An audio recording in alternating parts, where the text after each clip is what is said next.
मैं सर बता दूं कि आज लगभग 8 साल से निगाही ओबी कंपनियों में कार्यरत था डिवीजन, और कई बार यहाँ आवेदन देने के बाद, ज़्यादा बोलने की तो क्या बताएं, आवेदन तो क्या, हम लोग तो कई बार यहाँ आवेदन सब देते देते थक गए। लेकिन माननीय एसडीएम साहब से आपके माध्यम से मैं पूछना चाहता हूँ कि इन्होंने जो 868 की लिस्ट इन्होंने तैयार करवाई कलेक्टर साहब के आदेश पर, और 600 लोगों को बोलते हैं कि मैंने नौकरी दिलवा दिया कंडोई में, तो 268 लोगों को क्यों बेरोजगार किए, क्यों चूल्हा बुझाए उन लोगों का उनको 268 लोगों को इन्होंने नौकरी कहाँ दिया, क्यों उनका चूल्हा बुझा दिए? तो सबसे भ्रष्टाचार अगर सिंगरौली में अधिकारी कर रहा है तो एसडीएम सिंगरौली। नहीं, एसडीएम साहब ने तो भर्ती करवाया है, लेकिन पालन एनसीएल नहीं कर रहा है प्रशासन।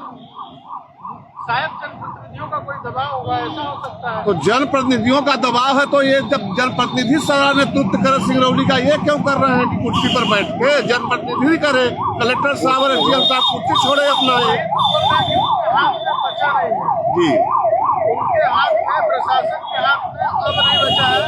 हम लोगों को खुद आगे आना पड़ेगा अपने हक और अधिकार को पाने के लिए, क्योंकि प्रशासन के हाथ में अब क्षमता नहीं है।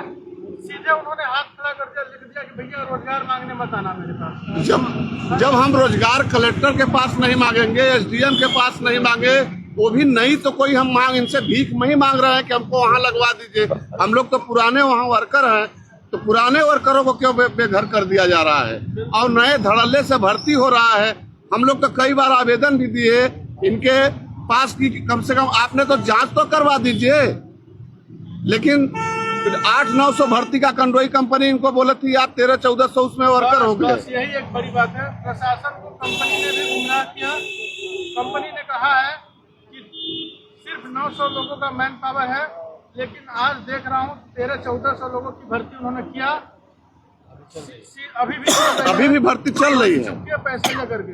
क्यों ना कंडोई कंपनी को ब्लैक लिस्ट कर दिया जाए, कंडोई कंपनी को बंद कराने के लिए क्यों ना एक मुहिम चलाई जाए। इनके पास पावर रहते हुए भी ये पावर का यूज नहीं कर पाते कि भ्रष्टाचार में लिप्त हैं दोनों अधिकारी ये, और ये सिंगरौली जिला में रहने लायक नहीं है आज के डेट पर।